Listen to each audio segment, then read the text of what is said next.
Hello dear students, स्वागत है आपका अपने YouTube channel excellent study classes में। स्टूडेंट्स, आज हम पढ़ेंगे क्लास 12th का फिजिक्स का चैप्टर नंबर 1, जिसका नाम है विद्युत आवेश तथा क्षेत्र।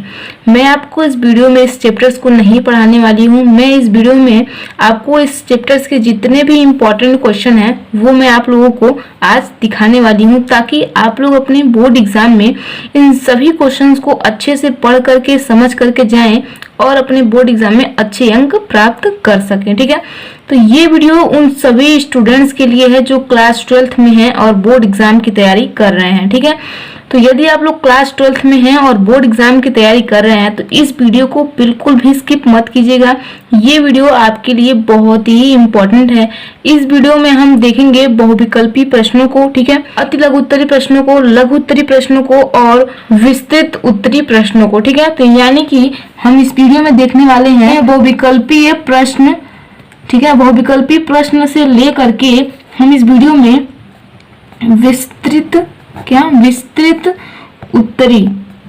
विस्तृत उत्तरी प्रश्न, ठीक है, यानी कि हम बहुविकल्पी से लेकर के विस्तृत उत्तरी तक प्रश्नों को इस वीडियो में हम देखेंगे। इस वीडियो में आपको ज्यादा नहीं, बस 15 मोस्ट इंपोर्टेंट प्रश्न है। ठीक है, 15 महत्वपूर्ण प्रश्न है जो कि आपको तैयार करने हैं आपके बोर्ड एग्जाम में। इन सभी प्रश्नों के बाहर भी क्वेश्चंस नहीं पूछेगा।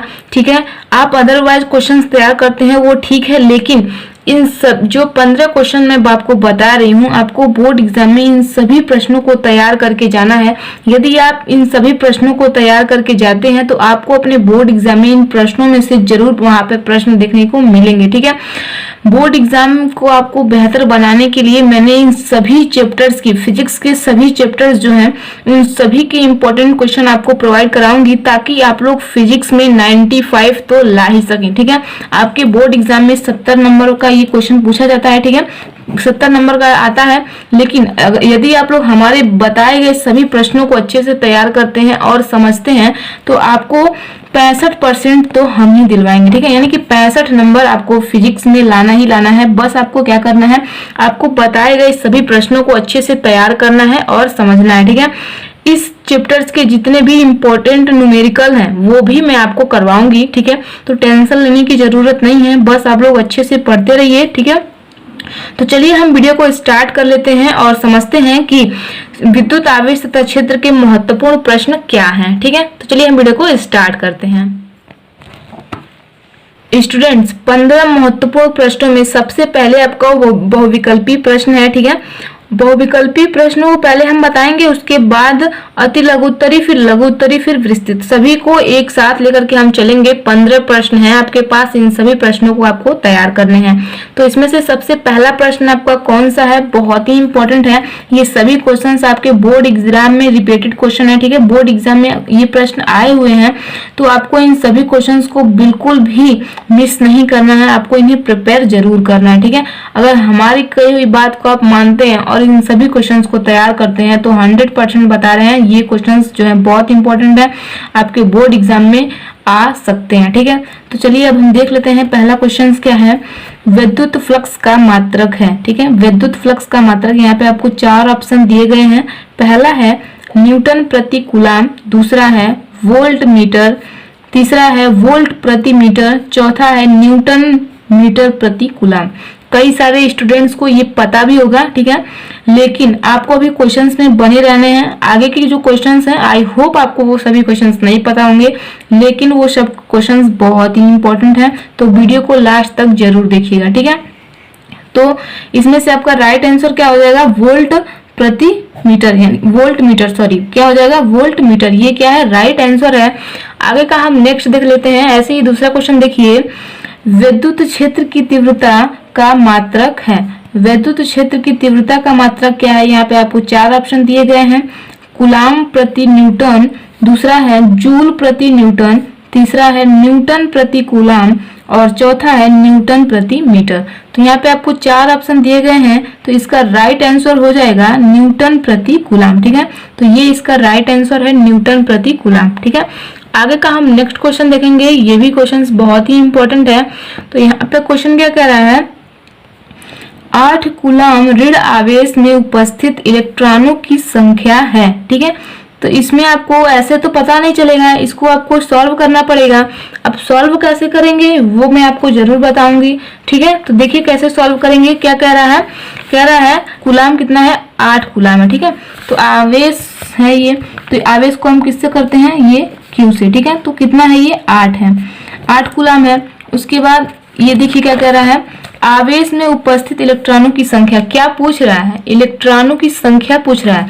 और इलेक्ट्रॉनों की संख्या को हम किससे लिखते हैं, तो n से लिखते हैं। ठीक है, तो इलेक्ट्रॉनों की संख्या पूछ रहा है। और उसके बाद हम लिखेंगे E इक्वल टू 1.6 गुणे 10 की पावर -19। ठीक है, अब E क्या है, E है 1 इलेक्ट्रॉन पर आवेश। ठीक है, n क्या है, इलेक्ट्रॉनों की संख्या है, और ये क्या है, 1 इलेक्ट्रॉन पर आवेश है। ठीक है, तो इस तरीके से आपको लिखना है। अब यहाँ पे आपको फार्मूला कौन सा लगाना है, ठीक है, फार्मूला कौन सा लगाना है, फार्मूला आपको लगाना है Q इक्वल टू NE। ठीक है, तो ये आपको फार्मूला लगाना है।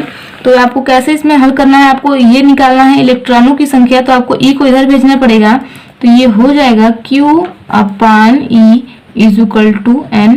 ठीक है, तो यहाँ पे हम लिखेंगे N is equal to Q upon E। ठीक है, अब यहाँ पे हम पुट करेंगे, तो हमारा Q कितना है, तो 8 है, तो हम लिखेंगे 8 अपान, और E कितना है, तो ये 1.6 गुणे 10 की पावर -19। अब आप कहेंगे E का तो मान यहाँ पे कहीं दिया ही नहीं है, तो आपको दिया नहीं होता है, उसको अपने पास से लगाना होता है, और E का मान इतना ही लगाना होता है। ठीक है, इससे ज्यादा और इससे कम नहीं लगाना होता है, इतना ही लगाना होता है। ठीक है, आई होप आपको पता भी होगा, लेकिन जिन बच्चों को नहीं पता है मैं उनको बता रही हूँ। ठीक है, तो यहाँ पे देखिए क्या है, ये देखिए दशमलव है यहाँ पे, तो दशमलव को हटाएंगे तो यहाँ पे क्या हो जाएगा, 0 बढ़ जाएगा। तो ये हो जाएगा N इज इक्वल टू 80 अपान 16 गुणे 10 की पावर -19। ठीक है, तब यहाँ पे हम काटेंगे तो ये हो जाएगा 16 25 80, तो ये हो जाएगा N इज इक्वल टू 5 गुणे 10 की पावर -19। ठीक है, ये ऊपर जाएगा। ठीक है, तो ये क्या हो जाएगा, ये प्लस में हो जाएगा, तो ये कितना हो जाएगा, N 5 गुणे 10 की पावर ये हो जाएगा। ठीक है, तो ये आपका देख सकते हैं आपने इसमें, यहाँ पे कहाँ पे दिया गया है, 5 गुणे 10 की पावर 19 कहाँ पे दिया गया है, तो ये आपका पहला ऑप्शन है। तो आप इस तरीके से करके कैलकुलेशन करके निकाल सकते हैं। अब आप कहेंगे कि बोर्ड एग्जाम में हम कैलकुलेशन कहाँ पे करेंगे, तो आपकी जो नोटबुक होती है, ठीक है, तो आप जो लास्ट वाला पेज होता है उस पे आप रफ लिख करके, ठीक है, ऐसे रफ लिख करके आप चाहें तो वहां पे कैलकुलेशन कर सकते हैं। ठीक है, कोई दिक्कत नहीं है, आप वहां पे कैलकुलेशन कर सकते हैं। जो भी करना है, माइनस करना है, गुणा करना है, या फिर काटना पीटना है, तो आपको जो भी वहां पे करना है आप रफ लिख करके आप लास्ट वाली पेज पे कर सकते हैं। ठीक है, तो इस तरीके से आपको निकाल करके इसमें से राइट आंसर कौन सा हो जाएगा, ये आपका पहला वाला, तो इस तरीके से आपको निकाल लेना है। ठीक है, तो आगे का अब हम नेक्स्ट क्वेश्चन देख लेते हैं। नेक्स्ट क्वेश्चन क्या है, नेक्स्ट क्वेश्चन है यानी कि चौथा नंबर है, एक बिंदु आवेश पर विद्युत द्विध्रुव के कारण लगने वाला बल निर्भर करता है। ठीक है, अगर आप पढ़े हैं चैप्टर 1 को अच्छी तरीके से, तो आप लोग देख करके ही क्वेश्चन समझ जाएंगे कि इसमें से राइट आंसर कौन सा है। तो इसका राइट आंसर ये देखिए, 4 ऑप्शन दिए गए हैं आपको। ठीक है, तो इसमें से राइट आंसर आपका ये हो जाएगा सेकंड, यानी कि दूसरा नंबर। ठीक है, तो ये इसका राइट आंसर है। जिन बच्चों को भी थोड़ी सी भी अगर कंफ्यूजन हो रही हो तो आप हमें नीचे कमेंट कर सकते हैं। ठीक है, आगे का हम नेक्स्ट क्वेश्चन देख लेते हैं। अगला क्वेश्चन है, ऐसे ही अगला क्वेश्चन देखिए। अगला क्वेश्चन है, विद्युतशीलता एप्सिलॉन नॉट का SI मात्रक है। यहाँ पे आपको 4 ऑप्शन दिए गए हैं। पहला ऑप्शन क्या है, कूलम स्क्वायर प्रति न्यूटन मीटर स्क्वायर। दूसरा है न्यूटन मीटर स्क्वायर प्रति कूलम स्क्वायर। तीसरा है न्यूटन प्रति कूलम। ठीक है, न्यूटन प्रति वोल्ट प्रति मीटर स्क्वायर। ठीक है, तो यहाँ पे 4 ऑप्शन आपको दिए गए हैं। तो इसका राइट आंसर क्या हो जाएगा, इसका राइट आंसर ये है पहला। ठीक है, आप अगर चैप्टर्स को अच्छे तरीके से पढ़े होंगे, ठीक है, तो वहां पे आपको किस तरीके से मात्रक निकाला जाता है वो सब बताया गया होगा। अगर नहीं बताया गया है तो आप बताइएगा, हम आपको बताने का प्रयास करेंगे। ठीक है, आगे का हम नेक्स्ट देख लेते हैं। अगला है, विद्युत क्षेत्र वेक्टर E में वेक्टर P आघूर्ण वाले द्विध्रुव पर लगने वाला बल आघूर्ण है। ठीक है, ये भी क्वेश्चंस काफी इंपॉर्टेंट है। तो इसमें आपको 4 ऑप्शन दिए गए हैं, vector P into vector E। दूसरा है vector P cross vector E। तीसरा है 0। चौथा है vector E cross vector P। ठीक है, तो इसका राइट आंसर क्या हो जाएगा, राइट आंसर है ये दूसरा नंबर। ठीक है, तो ये इसका राइट आंसर है। आगे का हम नेक्स्ट देख लेते हैं। अगला क्या है, अगला हमारा है, देख लीजिए 7वां नंबर क्वेश्चन है। ये क्या कह रहा है, ये कह रहा है किस बिंदु पर विद्युत क्षेत्र की तीव्रता निम्न में से आर स्क्वायर की अनुक्रमणपाती होगी। तो यहाँ पे भी आपको 4 ऑप्शन दिए गए हैं। पहला बिंदु आवेश पे, दूसरा आवेश की अनंत समतल चादर, तीसरा है रेखीय आवेशित तार और चौथा है विद्युत द्विध्रुव। तो यहाँ पे आपको 4 ऑप्शन दिए गए हैं। इसका राइट आंसर क्या है, बिंदु आवेश। ठीक है, आप देखे होंगे ये क्वेश्चन 7वां नंबर और चौथा नंबर क्वेश्चन मिलता जुलता है। ठीक है, तो देखिए आप कैसे क्वेश्चंस घुमा करके आपके बोर्ड एग्जाम में पूछे जाते हैं। ठीक है, तो आपको कॉमन सेंस लगा करके बिल्कुल समझदारी से पढ़ना है। ठीक है, आप हमारे साथ बने रहिए और फिजिक्स की टेंशन बिल्कुल भी मत लीजिए।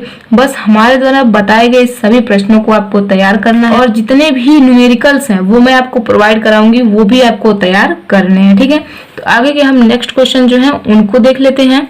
स्टूडेंट आगे का नेक्स्ट क्वेश्चन देखिए। इन सभी को मैं हल करके आपको नहीं बताऊंगी क्योंकि वीडियो काफी ज्यादा लंबा हो जाएगा। ठीक है, तो इन सभी का उत्तर आपको स्वयं से पढ़ाया गया होगा आपको। ठीक है, तो वहां से आपको ले लेना है, और नहीं पढ़ाया गया है या फिर आपको समझ में नहीं आया है तो आप हमें नीचे कमेंट करिए। इन सभी क्वेश्चंस को मैं आपको खुद पढ़ाऊंगी, वो भी बहुत ही बेसिक से, ताकि आप लोगों को समझने में बिल्कुल भी कठिनाइयों का सामना ना करना पड़े। ठीक है, तो यदि आपको इन सभी प्रश्नों का हल चाहिए, सॉल्व चाहिए, सोल्यूशन चाहिए तो आप हमें नीचे कमेंट जरूर करें। ठीक है, तो ये मोस्ट इंपॉर्टेंट देखिए कौन सा क्वेश्चन ये है, 8वां नंबर, कूलाम का विद्युत बल संबंधी नियम लिखिए। तो आपके बोर्ड एग्जाम में ये प्रश्न भी आ सकते हैं। ये प्रश्न भी बहुत ही इंपॉर्टेंट है। कूलाम का नियम ये तो आप जानते हैं कितना ही इंपॉर्टेंट है। ठीक है, कुछ कह ही नहीं सकते इस प्रश्न के बारे में। ठीक है, तो आगे का क्वेश्चन देखते हैं। आगे का क्वेश्चन क्या है, आगे का यानी कि 9 नंबर है, विद्युत फ्लक्स की परिभाषा तथा मात्रक लिखिए। विद्युत फ्लक्स का परिभाषा लिखना है और आपको मात्रक मैंने आपको बताया अभी आगे। ठीक है, तो वहां पर देख सकते हैं, और विद्युत फ्लक्स की परिभाषा आपको लिखना है। ठीक है, तो आप वहां से लिख सकते हैं मात्रक तो, और परिभाषा आप अपनी बुक से, या फिर मैं इस सभी क्वेश्चंस पे वीडियो बनाऊंगी, तो चैनल को सब्सक्राइब करके अभी से रख लीजिए। जैसे ही मैं इनका सोल्यूशन लेकर आऊंगी आपके पास नोटिफिकेशन पहुंच जाएगा, तो आप वहां से अपनी तैयारी अच्छे से कर सकते हैं। ठीक है, तो आगे का हम नेक्स्ट देख लेते हैं। बहुत इंपॉर्टेंट कौन सा क्वेश्चन है, 10वां नंबर है, ये आप तैयार करना। ठीक है, 9वां नंबर आगे का देखते हैं। विद्युत क्षेत्र की तीव्रता की परिभाषा तथा इनका मात्रक लिखिए। ये भी क्वेश्चंस बहुत ही इंपॉर्टेंट है, आपके फर्स्ट चैप्टर का ही है, तो इनको भी आपको क्या करना है, तैयार कर लेना है। ठीक है, आगे का मोस्ट इम्पोर्टेंट, मतलब कुछ कह ही नहीं सकते इस प्रश्न के बारे में। ये प्रश्न जो है बहुत ही इम्पोर्टेंट आने वाले हैं। ये जितने भी आप देख रहे हैं ना आगे, ये सभी क्वेश्चंस बहुत ही इम्पोर्टेंट है। ठीक है, अभी प्रीवियस जो क्वेश्चन पेपर है उसमें ये प्रश्न आए थे। ठीक है, तो आगे देखते हैं ये कौन सा क्वेश्चन है, विद्युत द्विध्रुव किसे कहते हैं एवं विद्युत द्विध्रुव आघूर्ण को समझाइए। ठीक है, क्या कह रहा है, विद्युत द्विध्रुव किसे कहते हैं एवं विद्युत द्विध्रुव आघूर्ण को समझाइए। तो ये प्रश्न भी बहुत इंपॉर्टेंट है, 2 नंबर का पूछ सकता है आपको। ठीक है, 2 नंबर का पूछ सकता है या फिर 4 नंबर का भी पूछ सकता है, तो आपको इसको क्या करना है, प्रिपेयर करना है। आगे का हम नेक्स्ट देखेंगे। नेक्स्ट क्या है यानी कि 12 नंबर है, किसी विद्युत द्विध्रुव के अच्छी स्थिति में विद्युत क्षेत्र की तीव्रता ज्ञात कीजिए। अब देखिए बहुत इंपॉर्टेंट क्वेश्चन है ये, मतलब ये क्वेश्चन और ये सेकंड वाला क्वेश्चन, इन दोनों क्वेश्चन में से ना एक क्वेश्चन तो बिल्कुल एकदम तय है, इन दोनों में से एक तो पूछेगा ही पूछेगा, मतलब बहुत इंपॉर्टेंट क्वेश्चन है ये। ठीक है, तो इसको आपको तैयार करना है। इसको भी मैं बहुत ही इजीली से आपको एक्सप्लेन करके समझाऊंगी। ठीक है, नेक्स्ट वाली वीडियो में। तो आपको अगर इसमें थोड़ा सा भी डाउट है तो बिल्कुल भी डाउट क्लियर हो जाएगा। बिल्कुल भी आपको घबराने की जरूरत नहीं है, टेंशन लेने की जरूरत नहीं है। हम हैं, आपकी फिजिक्स की तैयारी अच्छे तरीके से हम करवाएंगे। बस आपको क्या करना है, बिल्कुल अच्छे से पढ़ना है। ठीक है, तो ये देखिए इसको भी आपको तैयार करना है, 12 नंबर जो है। ठीक है, आगे का हम नेक्स्ट देखेंगे। नेक्स्ट क्या है, 13 नंबर क्वेश्चन क्या है, किसी विद्युत द्विध्रुव के निरक्षीय स्थिति में विद्युत क्षेत्र की तीव्रता ज्ञात कीजिए। ठीक है, तो ये दोनों ही प्रश्न बहुत ही इंपॉर्टेंट है, तो इन दोनों को आपको तैयार करने हैं। ठीक है, आगे का हम नेक्स्ट देखेंगे। नेक्स्ट क्या है, 14 नंबर प्रश्न है हमारा, एक समान विद्युत क्षेत्र में रखे विद्युत द्विध्रुव पर लगने वाले बल आघूर्ण का व्यंजक प्राप्त कीजिए। ठीक है, तो ये क्वेश्चंस भी बहुत ही अच्छा है। मैं आपको डायग्राम सहित समझाने का प्रयास करूंगी ताकि आपको अच्छे से समझ में आ जाए। ठीक है, तो इसको भी क्या करना है, आपको तैयार करना है। ये क्वेश्चंस जो है आपके 5-5 नंबर के आ सकते हैं। ठीक है, 5 नंबर से ऊपर से भी आ सकता है, लेकिन 5 नंबर से कम तो आएगा ही नहीं। ठीक है, तो आगे का हम देखते हैं। आगे का नेक्स्ट क्या है, आगे का नेक्स्ट यानी कि 15 नंबर, और ये हमारा लास्ट क्वेश्चन है। ठीक है, तो ये देखिए क्या है, एक विद्युत क्षेत्र में विद्युत द्विध्रुव को घुमाने में किए गए कार्य का सूत्र स्थापित कीजिए। तो ये आपका लास्ट क्वेश्चन है, बहुत ही इंपॉर्टेंट क्वेश्चन है ये सभी के सभी क्वेश्चंस। तो इन सभी को आपको प्रिपेयर करना है स्टूडेंट्स। इन सभी क्वेश्चंस को आप हल्के में मत लीजिएगा, मेरी बात मानिए, आप इन सभी क्वेश्चंस को तैयार कर लीजिए। और मैं बहुत जल्द ही आपकी इस चैप्टर्स की न्यूमेरिकल भी करा दूंगी। ठीक है, ताकि आपका इस चैप्टर का टेंशन बिल्कुल ही खत्म हो जाए। ठीक है, तो पहले मैं इन सबकी सोल्यूशन लेकर आऊंगी, उसके बाद मैं इन सभी इस चैप्टर के जितने भी न्यूमेरिकल्स हैं वो मैं करा दूंगी आपको। ठीक है, तो टेंशन नहीं लेना है। और इसी तरीके से आप नेक्स्ट चैप्टर का भी इंपॉर्टेंट चाहते हैं तो आप हमें नीचे कमेंट करके बता सकते हैं। तो आज के लिए इतना ही स्टूडेंट्स। अगर वीडियो पसंद आई हो तो वीडियो को लाइक कर दीजिए। आप लोग वीडियो को लाइक नहीं करते हैं, जिससे हमारा मोटिवेशन डाउन होता है। तो आप लोग वीडियो को लाइक जरूर किया करिए। और चैनल पर नए हैं, चैनल को अभी तक सब्सक्राइब नहीं किए हैं तो चैनल को सब्सक्राइब करके बेल आइकन को प्रेस कर दीजिए। तो स्टूडेंट्स मिलते हैं हम नेक्स्ट वीडियो में इसी तरीके से फिर एक इंपॉर्टेंट वीडियो के साथ, जो कि आपके बोर्ड एग्जाम के लिए बेहद इंपॉर्टेंट हो। तो मिलते हैं नेक्स्ट वीडियो में। आज के लिए इतना ही। जय हिंद, जय भारत।